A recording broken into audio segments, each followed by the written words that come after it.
1번입니다. 번데기 형태 위용. 이거는 이제 변태에 대한 얘기입니다. 변태를 왜 하는 거예요? 변태를 해야지 각각의 그 단계마다 R이면 R, 유충이면 유충, 그 다음에 번데기면 번데기, 성충 때마다 그 먹이 먹는 게 틀려요. 생활 서식조도 틀리기 때문에 이렇게 변태를 하는 거야. 변태 이유가 뭐예요? 번성을 하기 위해서, 그 다음에 먹이를 경쟁을 하지 않기 위해서 이렇게 변태를 하는 거예요. 이유는. 그래서 곤충은 탈피할 때마다 약간씩 커진다.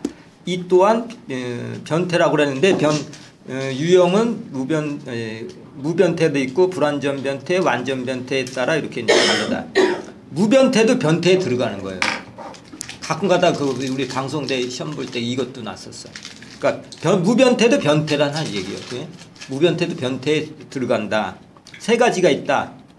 그런데 이제 오늘 하는 거는 번데기에서 시험이 났기 때문에 번데기를 한번 봐요.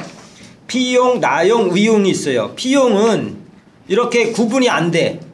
그러니까 번데기 이렇게 자세히 보면은 머리 이렇게 배 이렇게 이제 부속지가 이렇게 구분이 안 돼. 딱 붙어 있는 게 P용이라고 그러고, 나용은 다 구분이 돼. 이렇게 그림을 보시면 나용은. 그 다음에 위용은 이거 파리 같은 경우는 이렇게 번데기 모양이 돼 있어요. 번데기가 이렇게 세 가지가 있고 P용, 나용, 위용인데 P용은 또 세 개로 나눠요.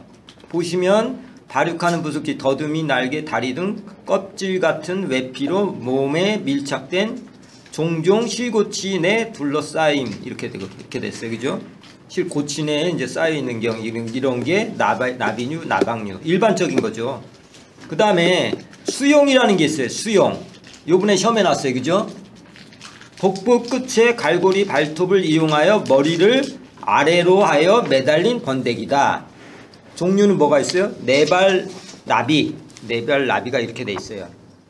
그 다음에 이렇게 돼 있고 대용이라는 게 있어. 대용은 갈고리 발톱으로 몸을 고정하여 띠실로 몸을 지탱하는 띠를 두른 번데기.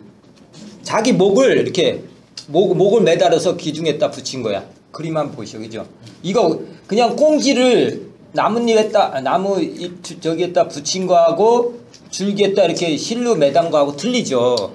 수용하고 대용하고 틀린 거예요. 그거는 이제 대용 같은 경우 어디? 호랑나비, 흰나비, 부전나비 외우셔야 되겠죠. 자꾸 외우라고 그러는데 그냥 그림 보고 이해를 하셔야 되겠죠. 이런 게 뭐 있어요? 이런 거를 이제 보시려면 이제 뒤에 또 이제 왔다 갔다 좀 할 건데 이건 문제 풀이만 하고 살짝 이제 첨섭 할 거예요. 이게 이제 호도나무 벌레 알아요? 호도나무 잎벌레. 네. 다 꽁지로 매달려 있죠. 호도나무 잎벌레. 네, 그런 거 생각하시면 되고 그거를 이제 수용이라고 생각하시면 돼요. 그 다음에 나머지 대용은 호랑나비, 흰나비, 부전나비 이렇게 알아두시면 돼요. 그러니까 연상을 시키면서 똑같이는 안 나오거든요. 내가 출제자라고 그래도 딴 사람 거 보고 절대 안 내요. 자존심이 있기 때문에. 근데 사람들은 계속 기출문제 찾고 이제 공부하는 방식을 하기 위해서 기출문제를 이제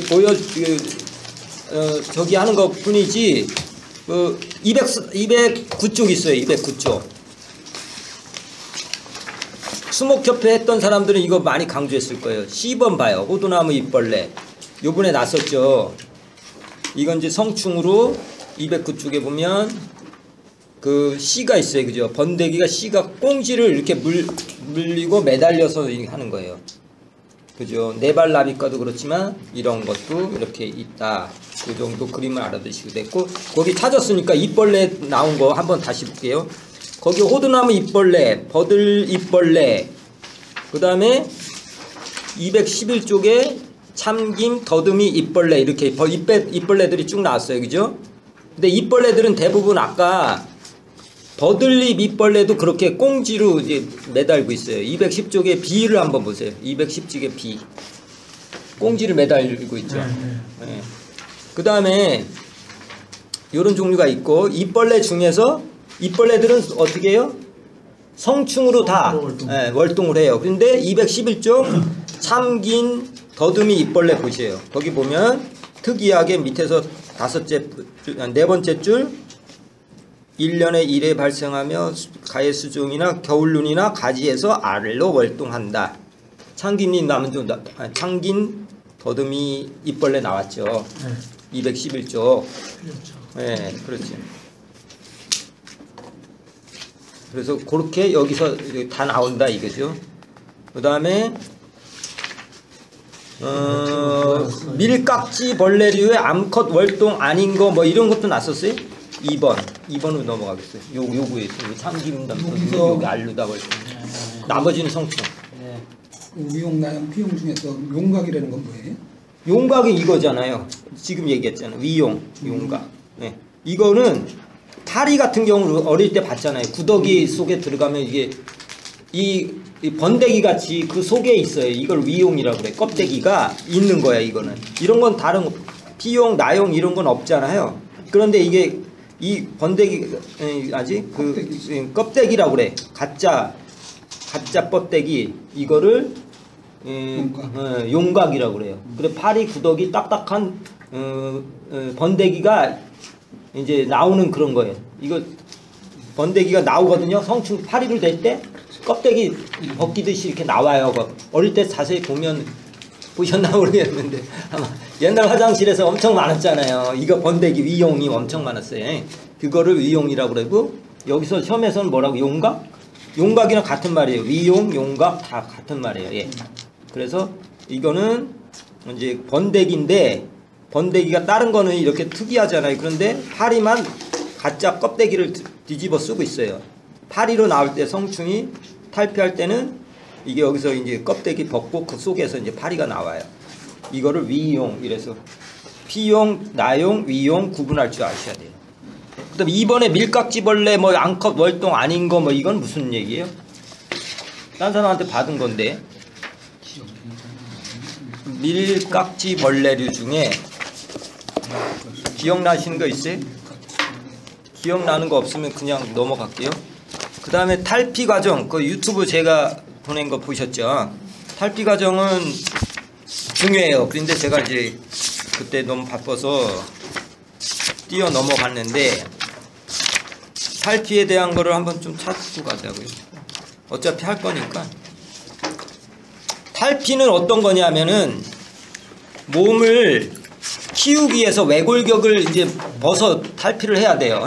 위골격 탈피를 해야 되는데 몸을 키울 때 어차피 껍데기를 벗겨야 되잖아요. 그죠? 왜냐하면 고정적이기 때문에. 그런데 어떻게 구성이 되어 있어요? 90페이지. 네, 90페이지 보시면 바깥쪽부터 많이 보셨을 거예요. 그죠? 외골격 있고 바깥쪽 보시면 그림부터 한번 볼까요? 그림. 아니 그냥 90부터 하자고요.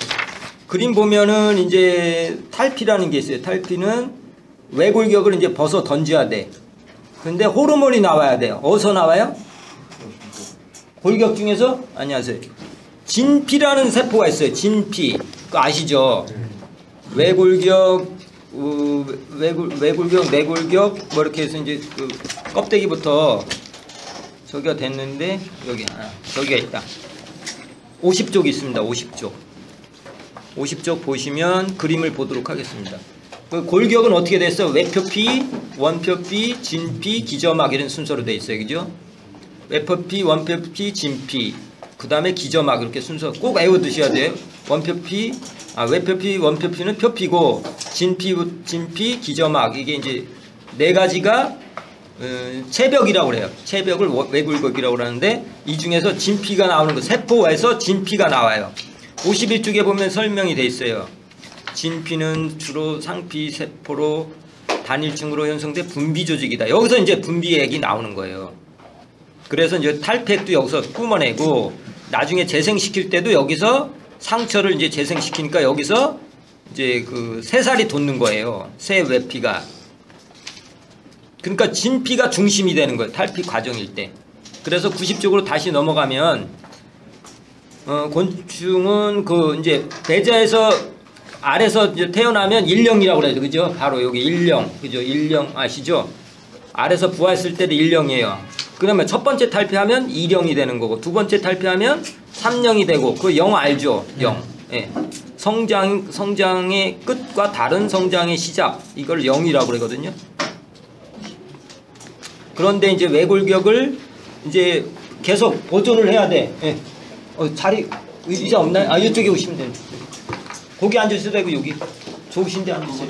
네.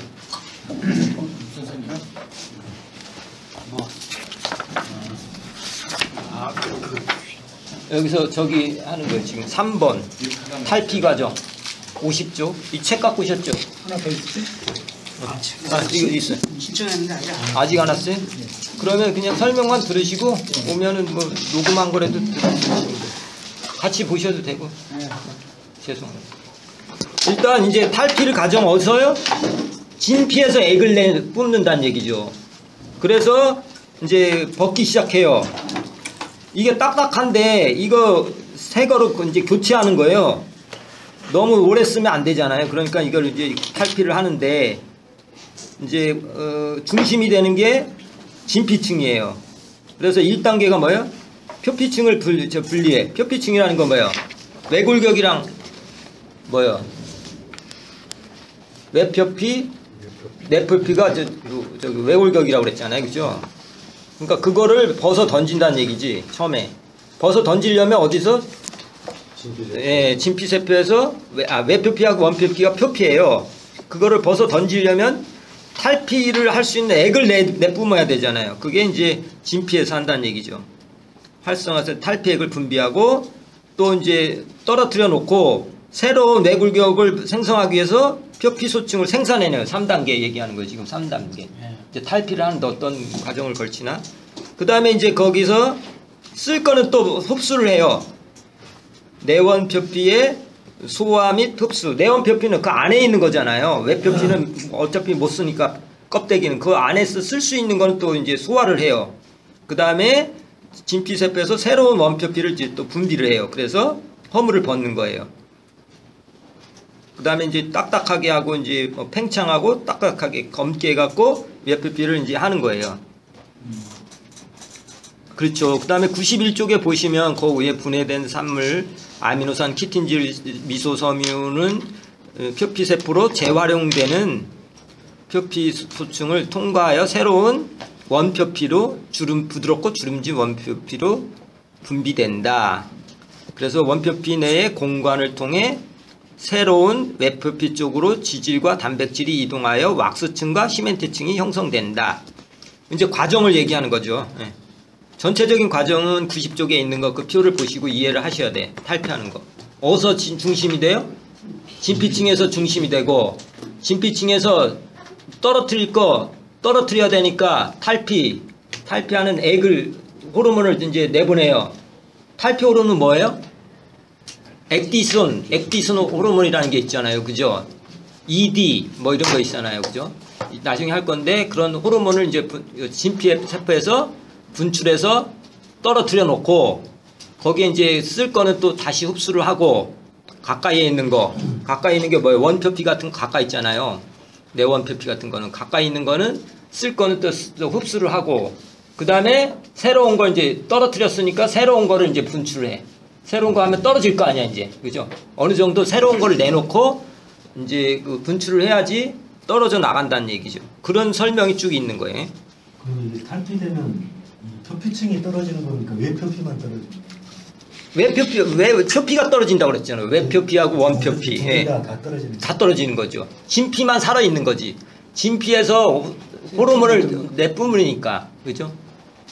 그러니까 진피가 중심이 되는 거란 얘기죠. 진피가 중심이 된다. 그것만 알아두시면 이 문제는 풀었을 것 같아요. 그런데 뭐 기역 니은 디귿 니은 뭐 이렇게 해놨으니까 사람들이 막 헷갈리는 거지. 근데 진피에서 재생을 시킨다, 탈피액을 낸다, 이것만 중심을 잡았던 사람은 대충 맞출 수 있었던 것 같아. 그죠?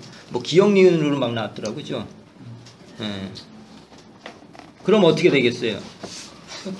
피층 분리. 그렇죠.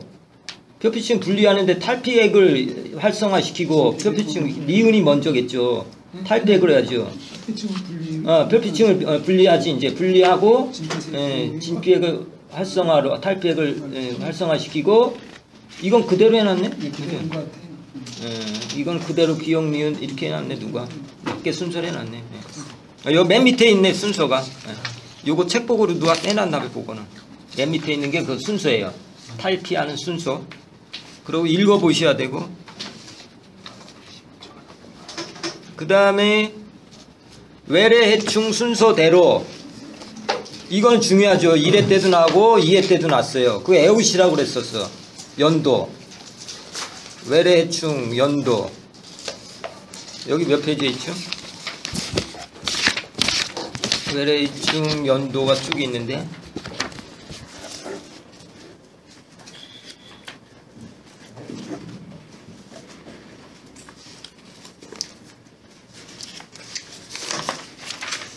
(168페이지) 168페이지. 한번 168페이지 다 펴보도록 하겠습니다. 이거는 꼭 중요하니까. 이게 외래해충 구분하는 거하고 토종하고 외래해충 하는 문제, 그 다음에 언제 들어왔나에 대한 그 순서가 꼭 나와요. 이런 게 많이 났네. 응? 이런 게 많이 났어. 1회 때도 나오고 2회 때도 또 나와요. 표된 게 많이 났어. 아, 표된 게. 예, 그래서 제가 표를 많이 보라고 그랬어. 이 쳐놓으셨잖아, 이렇게. 딱 해놓고. 한번 보셔요. 아주 중요하다고 제가 몇 번 강조한 거예요. 이건 뭐냐면 이세리아 깍지벌레 줄에 나타나는 게 1910년, 솔리 포파리가 1929년, 미국 흰불나방이 1958년, 밤나무 혹벌도 같이 1958년에 들여왔어요. 그 다음에 솔껍질 깍지벌레 1963년, 버즈나무 방패벌레 1995년, 아까시 포파리 2002년, 주옥날개 꽃매미 2006년, 미국 선예벌레 2009년, 갈색날개 매미충 2010년. 그리고 여기 아닌 거는 또 뭐야? 토종 해충이 되겠죠. 이건 다 들여왔으니까 외래 해충이죠. 그런데 외래 해충이 왜 들어오는 거야? 아니, 왜 피해를 많이 입히냐면은 이게 보면은 천적 같은 게 없어요. 그죠? 사실은. 그죠? 토종 해충이라고 그러면 매미나방, 뭐, 진달래 방패벌레 이런 게 다 저기 토종이거든요. 그런데 이런 외래 해충이 피해가 계속 극심하잖아요. 그 이유는 뭐냐면은 이게 우리 토종이면은 천적 같은 게 발생할 거라고죠. 그걸 잡아먹는 그런 게 있는데 갑자기 들여오니까 이게 그렇게 생길 틈이 없어서 천적도 없고, 그 다음에 이제 병원력 수목 자체가 병원력이 이게 견디지를 못하는 거야, 이 해충들에. 그래서 이 토종 외래 해충한테 피해를 많이 이제 받는다. 그 정도는 알고 계셔야 돼요. 그 다음에 기생벌, 기생양식 이런 게 있었어요. 기생벌, 기생양식. 저 기생벌, 기생양식 아세요? 전번에 했는데. 순서대로 그냥 할까요? 하면서 찾아볼까요? 들어갈까요? 순서대로 하죠, 뭐. 이거 찾다가 시간 너무 많이 걸리고. 여기 하다가 생각나는 거 있으면 제가 말씀드릴게요. 섬서부터 이제 하겠습니다. 네. 네. 여기서 난다 라는 걸 증명하기 위해서 이 책에서 난다. 전번에도 강조했어요. 여러 번 강조했어요. 이 책에서 다 난다. 이걸 자세히 읽어봐야 된다. 문제만 풀지 말고 어디 뭐 다른 데 거 문제 풀지 말고 내용을 다 알아야 된다. 그래서 첫 번째는 뭐냐면은 그 곤충이에요. 곤충은 뭐 여기 보시면 곤충의 뭐 존재 이런 것보다도 번성한 이유, 이제 14쪽부터 하겠습니다. 곤충이 번성한 이유 1번 외골격 때문에 그래요. 외골격 15쪽.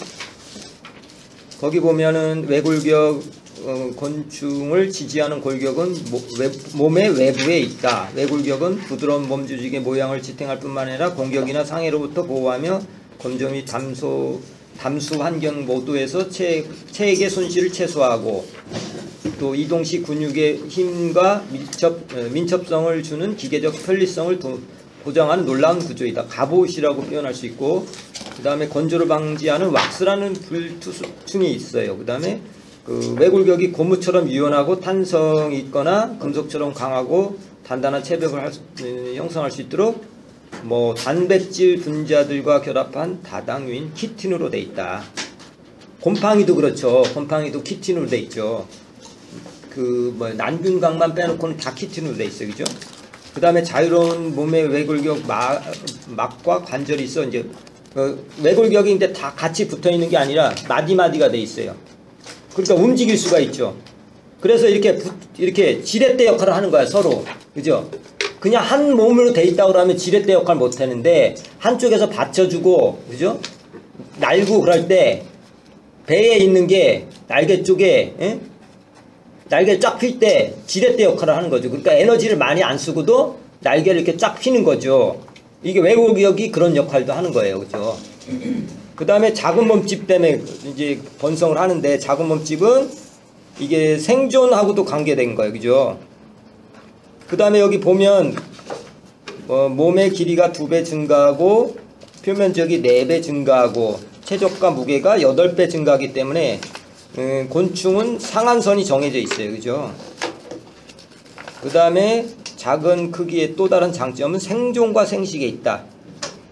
먹이를 적게 먹어도 몸이 작기 때문에 조금뿐이 못 먹을 거 아니에요. 그래도 그럴 수도 있고, 그 다음에 숨을 수도 있고, 그죠? 그런 내용이 쭉 붙어 있어요. 16쪽 하겠습니다. 이제 번성, 비행 능력이 있어요. 그 비행, 세 번째가 이제 그건데, 이게 유일한 무척추 동물 중에서 유일하게 날 수 있는 게 이제 곤충인데, 이게 왜 날개가 있느냐면 개체군이 새로운 서식지로 빠르게 간다. 나중에 진딧물 설명을 할 건데, 진딧물 같은 경우는 암컷 생식을 해요. 진딧물은 암컷만 나. 봄에 알에서 태어나잖아요. 그러면 진딧물 같은 경우 암컷만 나. 그러다가 날씨가 막 이상해, 막 환경이 나빠져. 그러면 어떻게 되냐면 날개 있는 거를 낳아. 이제 알로 태어나고 봄서부터 그냥 태생을 하거든요. 진딧물 자체가 막 태어나. 알로 나는 게 아니고 봄에는 그냥 그 태생이라고 그래갖고 진딧물 자기 닮은 거를 똑같이 나. 암컷이라고 그랬죠. 알에서 태어난 건 무조건 암컷이야. 암컷이 암컷을 또는 태생으로 낳는 거야. 그런데 환경이 나빠져. 그 이동을 해야 되잖아. 그러면 암컷이 날개 달린 유씨층을 낳게 돼. 평상시는 환경이 좋아서 그 자리에서 막 먹을 게 이렇게 많어. 그러면 그 먹으면서 자랄 수 있지만 환경이 나빠져. 그럼 이동을 해야 되잖아. 그럼 암컷이 자기를 닮은 거 똑같이 나는데 날개 달린 유씨층을 낳는다고요. 진딧물은. 그런 이제 관여시키면 되겠죠. 비행용 새로운 서식처로 이제 날개 이렇게 하는 거야. 신기하죠. 그 다음에 이제 이 날개는 새로운 서식지로 가는 거고, 그 다음에 에너지도 적게 들어요. 이제 그 곤충의 비행 근육계는 근육량당 적어도 2배의 힘을 생산한다. 이거는 이 고효율은 주로 가슴의 탄력성에 기인하기 때문에, 아까 얘기했죠. 외골격이 지렛대 역할을 해주는 거야. 그러니까 날 때 이게 이제 자유롭게 막 이렇게 펄럭이면서 날 수 있는 거죠. 지렛대 역할을 생각하시면 돼. 외골계가 받쳐준다는 얘기지. 그냥 날개만 혼자 있다고 치면은 에너지가 많이 들 거 아니에요. 이제 근데 마디가 있어서 가슴 그 마디가 있잖아요. 머리, 가슴, 배 있잖아요. 근데 그 가슴에 날개가 달려 있잖아요. 그죠? 그러니까 거기 지렛대 역할을 해준다. 그래 에너지를 적게 들이고도 외골격 때문에 멀리 날 수 있다. 멀리 이제 날개가 있어서 에너지를 적게 필요로 한다 이런 얘기고, 이제 번식 능력이 있습니다. 번식 능력은 아까 얘기했어요. 대부분 이제 진딧물 자꾸 예를 드는데, 그건 이제 알도 많이 낳고 이제 부화를 하고 뭐 이렇게 능력이 막 높죠. 수정 능력이 가고 생활사가 짧아요. 그죠? 바로 이제 어미가 되고 알 낳고 어미 나고 막 알도 많이 나요. 그런데 신기한 거는 암컷에 저정란이라는 게 있어요. 수컷도 저정란이 있고 암컷도 저정란이 있거든요. 곤충에는. 이게 이래 때 났던 문제죠. 저정란 하는 역할이 뭐예요? 암컷이 수정을 받아갖고 한번 교미할 때 받아놔요. 암컷의 저정란이라는 게 그거 받아놔갖고 교미를 안 하고 바로 또 이제 그 알 갖고 활용을 하는 거지. 부속사하면서 이제 그 계속 영양물 같은 걸 줘서 바로 알을 낳게끔 되는 거지. 예, 그러니까 그런 역할을 하는 거예요. 79쪽으로 한번 펴보도록 하겠습니다. 79쪽. 지금 번식 능력에 대해서 얘기하는 거고 저정란 1회 때 났어요. 저정란 설명 기억하시나 모르겠네. 저정란이 어떤 역할을 하나, 번식의 역할을 하는 거예요. 그 그림 보시면 저정란이 두 개 있죠. 양쪽에 암컷도 저정란이 있고 수컷도 저정란이 있어요. 틀린 건 뭐예요? 암컷은 계속 보관을 하는 거야. 그 부속샘으로부터 영양분을 받아서 보관을 하는 거고, 그냥 이게 그 수컷 거는 그냥 정자 보관하는 거죠. 똑같은 게 있다. 그런데 암컷은 한번 교미하면 그 정자를 그 저정란에다 보관을 한다. 그러다 보니까 빨리 저기 할 수가 있죠. 교미를 안 해도 바로 알을 낳을 수 있다. 이렇게 되는 거예요. 그래서 이게 그런 게 번식 능력이 빠른 이유가 그런 거예요. 저정란을 갖고 있다. 1회 때 낳던 문제예요. 그러고 수컷이 전혀 없는 종 아까 얘기했어요. 그죠? 알에서 태어나면 뭐가 돼요? 진딧물?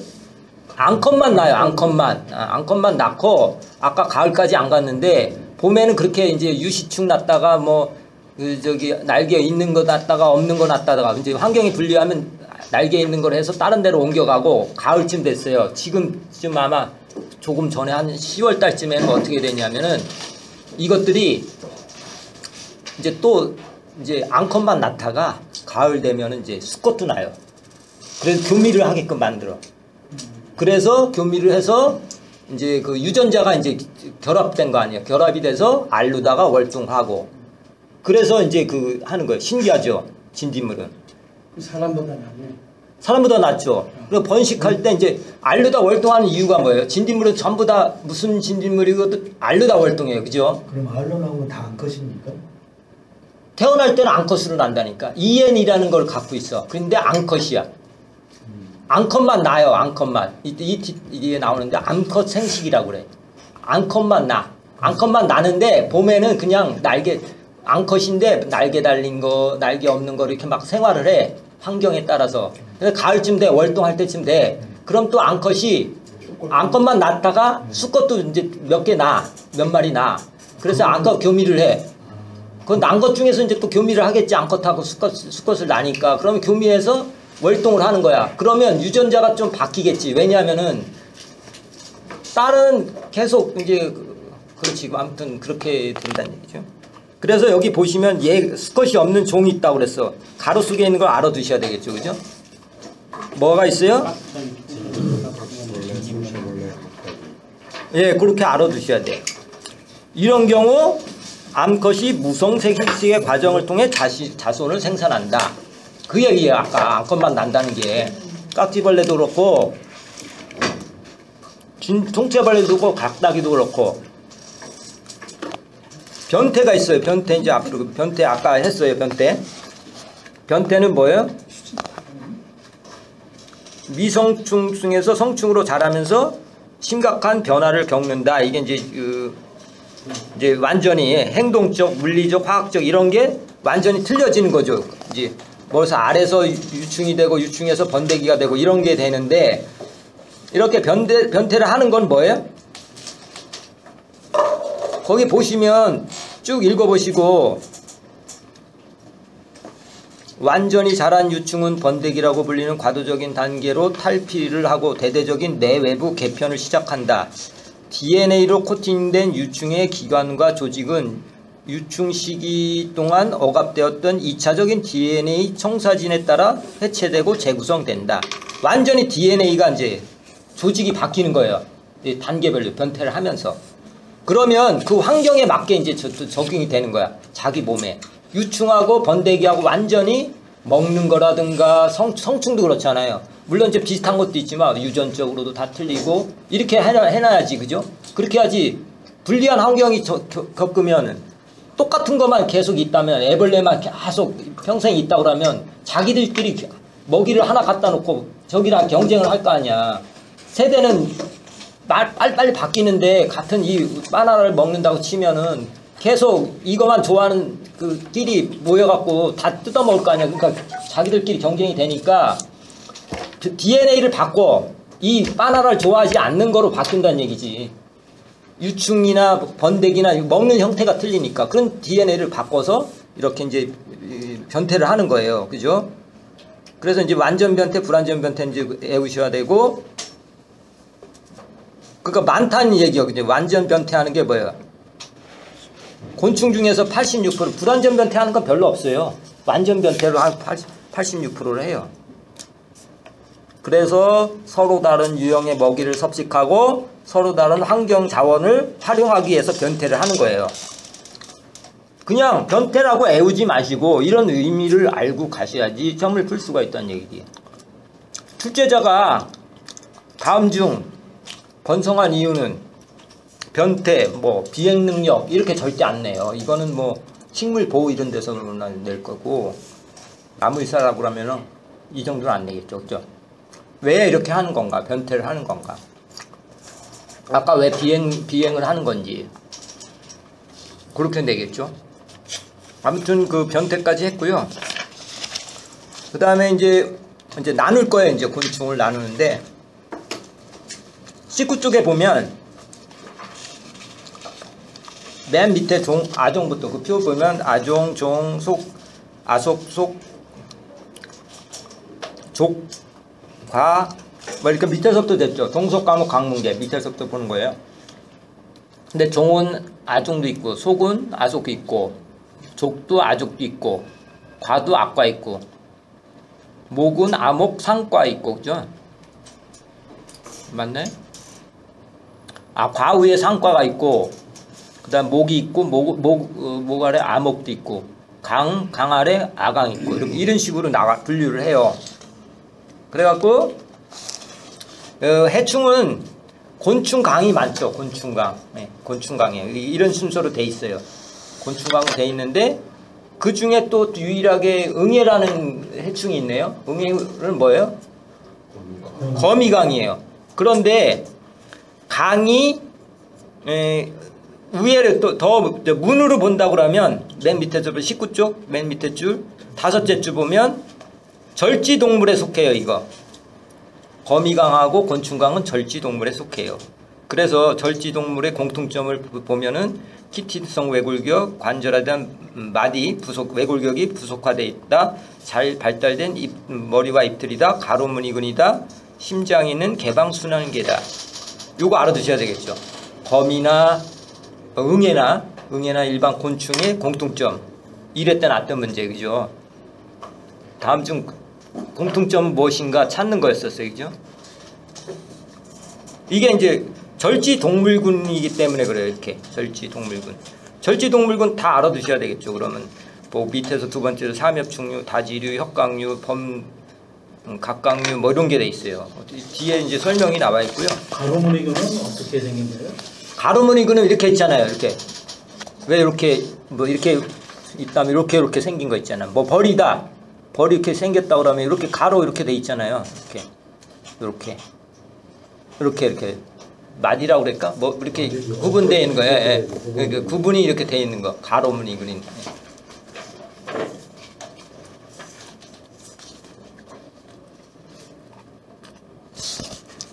그리고 20쪽 가면은 이제 혁강류에 이제 저기가 들어가는 거예요. 거미, 진드기, 응애. 이제 절지동물군에는 몇 가지가 있어요. 다지류, 혁강류, 범각각류 뭐 이런 게 있어요. 그죠? 그런데 거미, 응애는 혁강류. 두 번째 혁강류. 맨 밑에 줄 보면 거미강에 속해 있는 거예요. 응애는. 그죠? 거미강에는 거미류, 진드기, 응애, 전갈류가 있고, 이제 21쪽에 가면 범각각류가 있어요. 범각각류에 우리가 지금 이제 공부하려고 하는 곤충류가 여기 다 들어있는 거예요. 육발이 6에 들어있는 거예요. 육발이 6. 2번 있죠, 육발이 6. 그래서 육발이 6, 뭐, 머리, 가슴, 배. 머리는 겹눈과 한 쌍의 더듬이가 있고, 뭐, 6개로 줄어든 보행다리가 있어. 운동에 접합하고 뭐 있고, 있어요. 언제 태어났어요? 육발이? 대본기에 태어났다. 육발이다, 육발이. 예.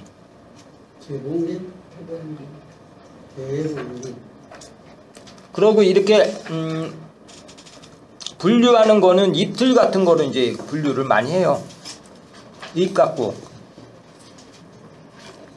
그래서 누가 문제 올려놨던데 최근에는 납바리강, 전부치강, 톡톡이강, 곤충강이 각각 다른 4개의 강으로 구분하고 있다. 그런데 뭐 이렇게 4개 정도 구분한다고 그래요. 그래서 이제 속 잎틀류가 있어요. 이제 곤충을 이제 세부적으로 나눌 거예요. 이제 21쪽 속 잎틀류라고 있어요. 납바리, 전부치, 톡톡이. 특징 쭉 읽어주시면 되겠습니다. 납바리 22쪽, 전부치, 그럼 톡톡이 요런 게 속 잎틀류예요. 잎틀 갖고 속으로 겉으로 드러나지 않고 속으로 돼 있어요. 잎틀이. 나중에 잎틀 한번 보고 갈까요? 잎틀 그림을. 곤충의 잎은 어떻게 생겼냐면은 57쪽에 있어요. 잎틀. 자꾸 잎틀 나올 거예요. 잎틀. 계속 강조하는데 57쪽 잎틀은 그림을 한번 보시죠. A는 윗입술이에요. 윗입술. 자기가 한번 입술을 만지면서 윗입술, 곤충하고 비교를 해봐요. 윗입술. 그 다음에 B가 큰 턱이에요. 큰 턱. B. 옆에 있는 큰 턱. 그 밑에 그 작은 턱. 이제 그 밑에 있는 게 아랫입술. 이런 식으로 나눠요. 곤충이. 근데 이렇게 드러났잖아요. 바깥으로. 근데 톡톡이 이런 거는 전부치 이런 거는 속으로 돼 있다. 어떻게 설명이 안 되지만 아무튼 속으로 돼 있다. 입이. 그렇게 돼 있고 이제 이거는 이제 따로 나눌 수도 있어요. 속 잎틀류라고 이제 불러요. 22쪽에 뭐 표 보면은 이제 납바리, 전부치, 톡톡이. 우리는 곤충 강으로 배웠는데 여기 이제 최근에는 이렇게 속 잎틀류라고 이제 나눠요. 이 세 종류는 속 잎틀류라고 돼 있는 거예요. 그림은 23쪽에 있습니다. 속 잎틀 납바리, A가 납바리고 B 전부치, C 톡톡이. 이게 이렇게 돼 있어요. 네, 이렇게 특징은 알아두셔야 되는데 다 뭐 하기는 힘들어요. 그죠? 그거 읽어보셔야 될 것 같아요. 가서. 이제 톡톡이 전부치 뭐 이런 게. 근데 중요하진 않아요. 근데 중요하지 않은 데서 꼭 시험이 나오니까 문제고. 23번 이제 곤충강으로 이제 나가겠습니다. 곤충강은 이제 변태하는 거, 날개 달린 거, 날개 안 달린 거. 그러니까 무시아강, 유시아강으로 나누고 또 날개를 접을 수 있는, 아니 날개가 달렸는데 달린 게 유시아강이라고 그랬어요. 그건데 접을 수 없는 게 있어요.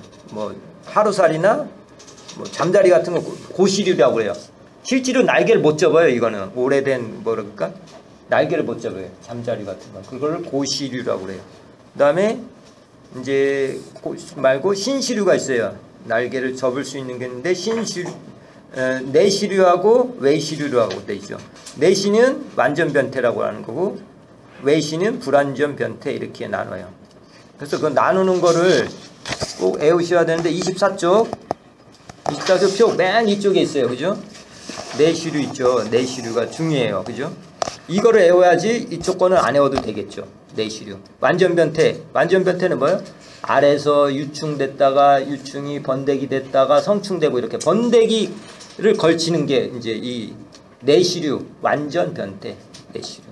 풀잠지리묵, 딱정벌레, 부채벌레, 밑들이, 날도래, 나비, 파리, 벼룩, 벌. 요거. 이건 꼭 외우셔야 돼. 그죠? 구분을 해야 돼. 네. 우리 저기 배울 때는 그 약대벌레목도 내시류로 들었는데 혹시 기억 아닙니까? 우리 맞죠? 그런데 약대벌레는 잘 모르겠어요. 근데 아무튼 이것만 외우시면 돼. 풀, 딱정, 부채, 밑들이, 날도래, 나비, 파리, 벼룩, 벌. 요거만 완전 변태. 내시류만. 근데 약대벌레 한번 알아볼게요. 이 목 안에 들어가더라고. 이 목 안에 들어가 있는 건 아니고 이 목 안에 들어가는데 이 목 안에 들어가요. 약대벌레하고 이 뒤에 나올 수도 있어요. 예, 어디 찾아보죠. 뭐 이따가 하면서. 아, 양떼벌레라고 있어요? 식물 보호 기사 할 때 그거 나오는데 약간 요요 뭐야 매실이 목 안에 들어가요. 네. 무슨 목인지 모르겠는데 네. 아무튼 꼭 이렇게 나누셔야 돼요, 그죠? 완전 변태하는 건 내시류다. 이거는 뭐 안 날 데가 없을 것 같은데 아무튼 이거를 나눌 수 있어야지 이제 막 설명할 때 빨리빨리 이해가 와닿는 거예요. 자꾸 나누라는 이유는. 그다음에 26쪽에 보면 뭐 돌존목, 존목 이런 것이 이제 뭐지? 무시야강에 속하고요. 유시야강에 이제 넘어갈게요. 유시야강은 뭐 여기 석탄기 때 이렇게 나타났다. 27쪽 중간에 보면 뭐 그때 나타났다는 거고.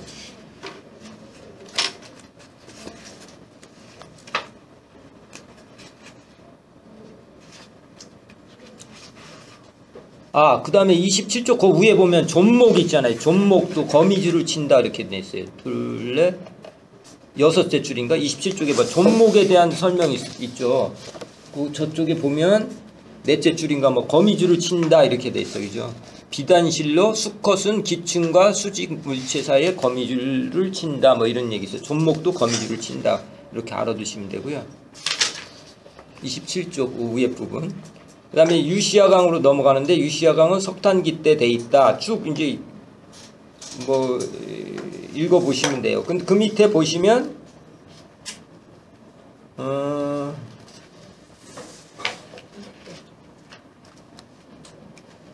그 정도로 하고요.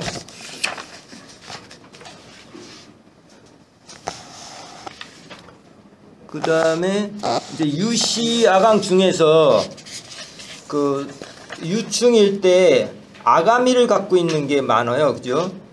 그래서 그런 게 이제 하루살이 목적으로 이제 넘어갈게요. 그 보시면 그 고시류 넘어가겠죠. 29쪽 좀 빨리 넘어가고 하루살이 목 보시면 하루목은 미성충은 오염되지 않는 흐르는 물 속에서 살아간다. 이제 유충 때를 얘기하는 거예요. 이때는 뭐예요? 물속에 살기 때문에 아가미가 다 있다. 뭐 그 정도 알아두시면 되고. 그 다음에 맨 밑에 줄 하루살이는 날개가 생긴 후 다시 탈피하는 유일한 곤충이다. 날개가 생긴 후에 이제 성충이 된 거잖아요. 날개가 달려서 완전히 모양을 갖추잖아요. 그런데 하루살이는 한 번 더 다시 탈피를 한대요. 특이한 곤충 저기죠. 그 다음에 하루살이는 뭐 하루 산다고 그랬잖아요. 거기 보시면 세 번째 줄 밑 암컷은 보통 몇 분 또는 몇 시간 내에 한 배의 알을 낳는다. 수컷은 교미 직후 죽고 암컷은 산란 직후 죽는다. 다 죽는 거예요, 그죠? 알 낳고 죽고 교미하고 죽고 짧게 사는 거고. 이제 이런 거는 미성충 때 뭐예요? 아가미를 갖고 있다. 물속에 살고 있다. 잠자리도 마찬가지예요. 잠자리도 거기 물 잠자리 목도 있고 뭐 있는데 중간중간에 보면 전부 다 이제 어릴 때는 이제 알을 이제 물속에 낳고 이게 이제 유충이 되면 물속에서 생활해야 되기 때문에 아가미로 호흡을 한다. 그런 얘기가 있어요. 다 그걸 읽어보셔야 돼요. 그 다음에 이 31쪽 신시라고 있어요. 이제 이거 여기는 신시가 있는데 신시는 외시류 나눌 수 있고 외시류 나누는 거예요. 외시류는 불완전 변태를 하는 거예요. 거기 보면 강돌의 목이 있고요. 강돌의 목. 강돌의 목은 어떻게 생겼어요? 32쪽을 보세요. 강돌의 목 이렇게 생겼어요. 그죠? 약간 강돌의 목. 그 다음에 흰 개미 붙인 목도 한번 보세요. 이렇게 생김새가 비슷하죠. 이게 이제 강돌의 목부터 보겠습니다.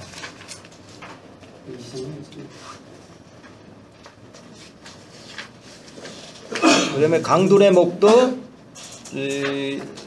이제 수중 생활을 해요. 그런데 이거는 이제 하루살이 약충과 다른 작은 수소곤충들의 포식자자 강도래목. 아까 본 그림 보시면 이거는 하루살이를 잡아먹는다. 그죠? 그 다음에 하천이나 뭐 강유역 사는데 성충은 잘 날지 못하고 일반적인 조류나 지류가 사는 지면에 많다. 그 다음에 흰개미 붙임목. 아까 그림 봤죠? 흰개미 붙임목 30쪽 밑에 보면 흰개미 붙임목은 완전히 개미류, 그러니까 벌목에 속하죠. 저기 완전 변태하는 내시류는 벌목에 속하는데 개미는 흰개미목하고 틀린 거죠. 이건 외시류예요. 이건 완전히 틀린 거야. 뭐 혼동돼서 낼 수도 있겠죠. 특징을 잘 알아두셔야 돼요. 이거는 흰개미 붙임목은 약간 개미란 느낌인 게 아니고, 개미가 아니고, 아까 그림 보듯이 좀 개미는 발 먹긴 했는데 더 길쭉한 그런 거예요. 그리고 보면은 하루살이가 뭐 생식기가 2개라고 얘기를 했는데 여기 안 보이네요. 하루살이가요? 예. 생식기 2개라고 보시죠. 네. 그런데 이제 중요한 게 날개가 생겼는데도 탈피를 한다. 이게 더 중요할 것 같아요. 이제 흰개미 붙임목 하는데 거기 보시면 흰개미 붙임목은 뭐 중요하지 않고 박기목으로 가겠습니다. 박기목 32쪽 그림 한번 보시면 박기목 흰개미류 박기목은 이제 바퀴벌레잖아요. 바퀴벌레는 산림에 해를 입히나요? 안 입히죠. 바퀴벌레는 그 분해자 역할을 해요. 분해자거나 잡식성이고, 그래서 인간의 거주지에서는 해충이지만은 산림에서는 거의 해를 안 입히는 그냥 분해자 역할을 하는 거죠. 그 다음에 그 흰개미와 사는 바퀴들도 있다. 흰개미는 뭐 사회적 행동을 나타내는 거예요. 개미류긴 흰개미도 이제 사회적인 개미예요. 그죠? 일반 개미도 사회적인 활동을 하는 곤충이지만 흰개미류도 불완전 변태하는 사회적 곤충이다. 유일하다. 알려두시면 되고, 사마귀목은 이것도 뭐 나쁜 역할 안 하죠. 좋은 역할 많이 하죠. 사마귀도. 그 다음 메뚜기목이 있습니다. 메뚜기목. 이것도 뭐 석탄기에 했고, 그 다음에 대벌레목 34쪽에 보면 대벌레목은 어떤 곤충이죠? 뭐 돌발 해충으로 유명해요. 이게 네, 그림은 35쪽에 있고요. 잎틀이 뭐예요? 잎틀은 씹는 잎틀이다. 씹는 형. 이제 지금서부터 잎틀 중요하고요. 잎틀 먹는 거 중요해요. 대벌레 씹는 형이다. 돌발의 충이다. 뭘로다가 월동해요? 알로다 월동하지 않나요? 그 다음에 알을 이제 높이에서 지면으로 떨어뜨린대요. 그래서 이제 하는데, 이게 약충이고 성충일 때 다 시식성이에요. 그렇게 알아두시면 되고, 집게벌레목, 집게벌레는 35쪽 그 B 그림이 집게벌레인데요. 집게벌레도 뭐 그렇게 나쁜 해충은 아니죠. 그 다음에 귀뚜라미 붙임목, 이게 중요하지 않고, 대벌레 붙이목, 대벌레목도 있고 대벌레 붙이목도 있고 그래요. 대벌레 붙이목은 야행성 포식자다. 바위틈에 살고 풀숲에 살고 거미나 작은 곤충을 잡아먹는다. 경제적 중요성이 없다. 우리나라는 없는 거예요. 대벌레 붙이하고 대벌레목하고 구분할 줄 아셔야 되고요. 민벌레목이 있습니다. 민벌레목. 이것도 뭐 우리나라에서 발견되기가 어려운가 봐요. 근데 36쪽에 보면 A, B, C 있어요. 근데 C가 그거래요. A, B, C 맞죠? 귀뚜라미 A, B, C가 그렇게 생겼어요. 대블레 부치. 맨 위에 보면 곤충은 보통 썩어가는 목재나 나무 껍질 및 오래된 톱밥 밑에 이제 이렇게 많이 돼 있다. 그래서 곰팡이의 포자와 균사체, 때로는 응애류나 작은 절지동물을 잡아 먹는다 이렇게 돼 있고, 이제 여기까지는 이제 내시류였었어요, 그죠? 지금부터 중요해요. 지금부터 해충이 많으니까 정신을 똑바로 차리시고 잘 들으셔야 돼요. 다듬이 벌레목, 노린재형이에요. 이게 노린재목에 들어가는 건데, 다듬이 벌레목, 이목, 총채벌레목, 뭐 노린재 요 정도가 이제 이렇게 저기가 다듬이 이제 노린재형이에요. 외시류 중에서. 그래서 다듬이 벌레는 중요하지 않고요. 그다음에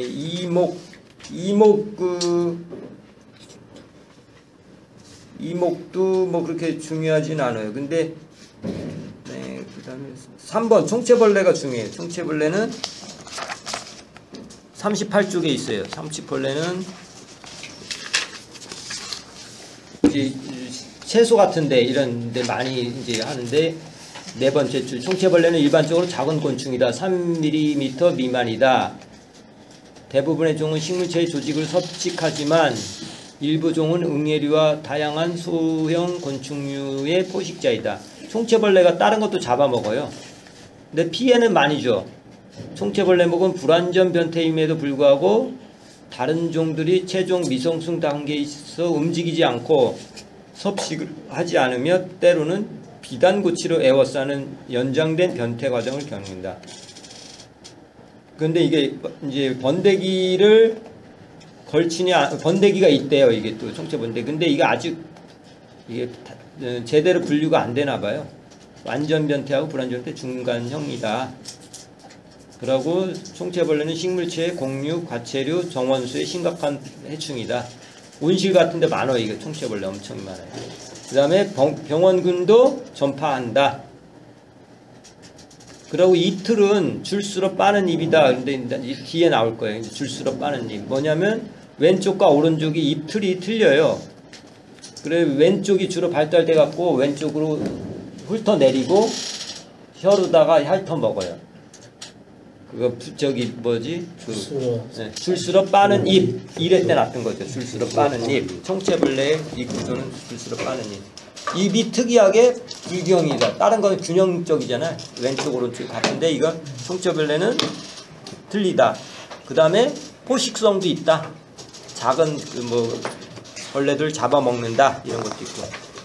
노린재목 중에 노린재목은 거의 다 노린재목에 다 속하잖아요. 노린재, 매미 이런 게 진딧물 뭐 이런 게 다 노린재목에 다 속해요. 그래서 노린재목은 다 읽어보도록 하겠습니다.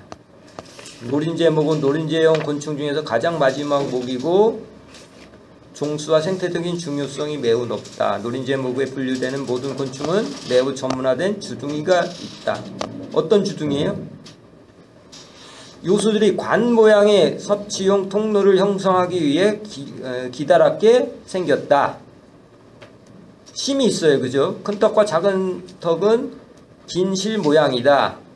이들 4개의 섭취용 구침은 먹이 통로와 침샘 통로로 이루며 직경 0.1mm를 넘지 않는 유연한 섭식용 관으로 형성하기 위해 서로 맞물려 있다. 이래서 찌르거나 빠는 잎틀이 진화된 후 얼마 되지 않아 이렇게 갈라졌다. 찌르거나 빠는 잎틀을 가졌다. 노린재. 노린재 속해 있는 건 노린재뿐만 아니라 다 이제 거의 다 노린재 속해 있어요. 보면은 계속 그 반복이 나요. 39쪽 세 번째 줄. 노린재 암흑의 구성들은 투루벅스로 알려져 있다. 이들 곤충은 머리 덮개의 배쪽 부분 하구식이나 앞쪽에서 기다란 이제 찔러 빠는 잎틀이다. 노린재 묵은 그래요. 머리 모양 밑에 입은 있는데 그럼 하구식이잖아요 원래. 근데 앞으로 저 입이 또 나가 있어. 빠는 이 침이. 그래서 이거는 전구식이라고 할 수가 있어요. 메뚜기 같은 거는 하구식이잖아요. 밑에 이 먹는 게. 그런데 이거는 그냥 전구식이라고 알아두시면 돼요. 약간 입은 하구식으로 돼 있는데 이제 이거 찌르는 거는 침이 노린재 입을 보시면 될 것 같아요. 노린재. 그래서 노린재 암흑은 수서, 육서, 반수서 등 넓은 범위의 서식처를 적용되는 적응된 다양한 곤충이다. 그래서 그 다음에 식물체를 섭식하는 노린재류는 많은 작물의 중요한 해충이다. 식물체 조직에 국부적으로 피해를 일으키고 주백을 제거하여 식물체를 약하게 하며 또한 식물 병원균을 전파한다. 그렇죠. 이게 바이러스 뭐 이런 게 그 마른 무늬 매미충 뭐 이런 거 뭐 다 이게 다 진딧물 밑에 할 게 다 진딧물 뭐 이런 게 다 이게 노린재 목에 속하거든요. 매미암목 가겠습니다. 이제 노린재 목 중에 매미암목이 들어가요. 그거는 뭐냐면 매미, 멸구 뭐 그다음에 또 매미암목엔 또 진딧물, 깍지벌레 이런 게 이제 진딧물 암목으로 매미암목에 속해요. 더 크게 보면 뭐예요? 노린재 목에 속하는 거예요. 그 밑에 보면 찌르고 빠는, 그러니까 노린재형이니까 노린재 목이기 때문에 찌르고 빠는 거예요, 전부 다. 거기 매미충, 매미, 진딧물 뭐 쭉 나오죠. 매미암목의 모든 종은 찌르고 빠는 잎들을 가지고 있다. 밑에서 네 번째 줄, 그죠? 중요하죠. 찌르고 빠는 잎 계속 이제 나와.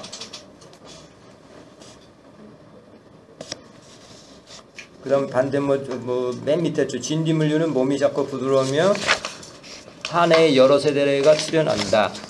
그 다음에 중요해요. 첫 번째 줄. 많은 종이 하나 이상의 기주식물과 관련된 복잡한 생활사를 걸친다. 이거 강조하는데요.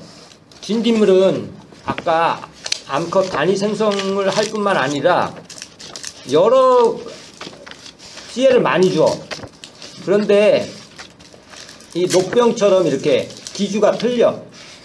봄하고 가을하고 이렇게. 그래서 여기 보시면 그게 어디 나오죠 이게? 그 기주가 틀린 거 막 나오는 게 있는데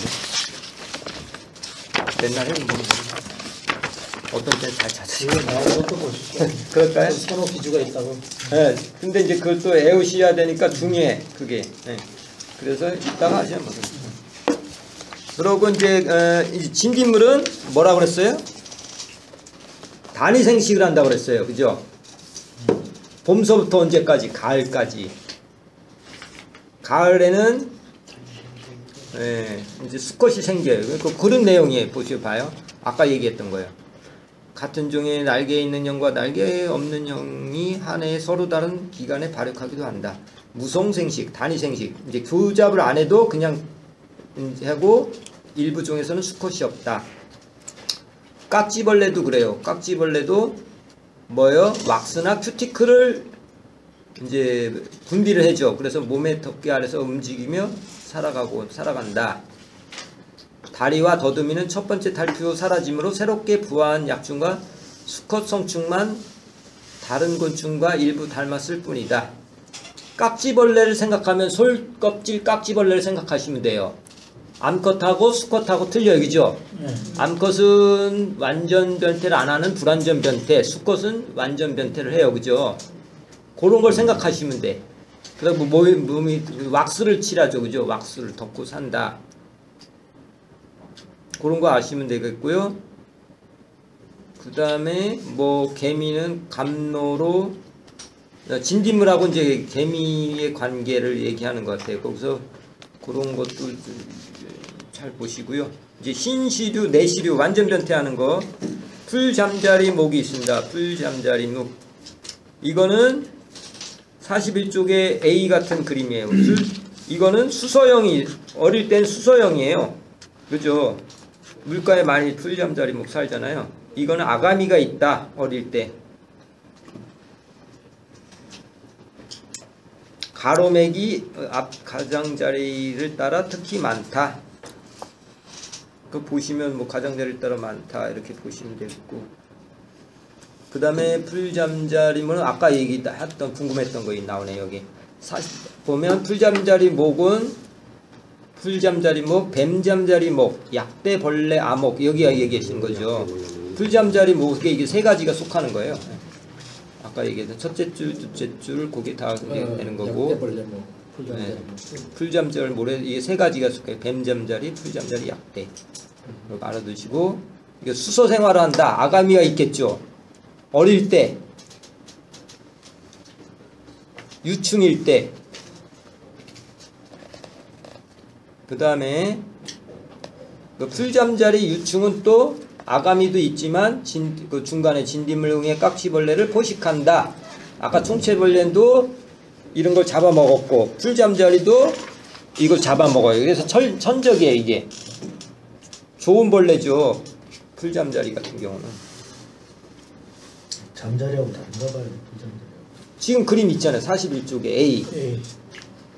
또 비슷한 B, C. 이게 다 이제 그 풀잠자리 목에 속하는 건데 한번 보셔요. 약간 비슷비슷하죠. 구분이 잘 안 가죠. 잠자리하고는 완전히 틀린 거지.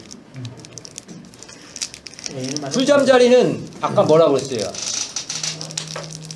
외시류야 이거는. 이거 지금 하는 건 내시류야. 풀잠자리는 내시류.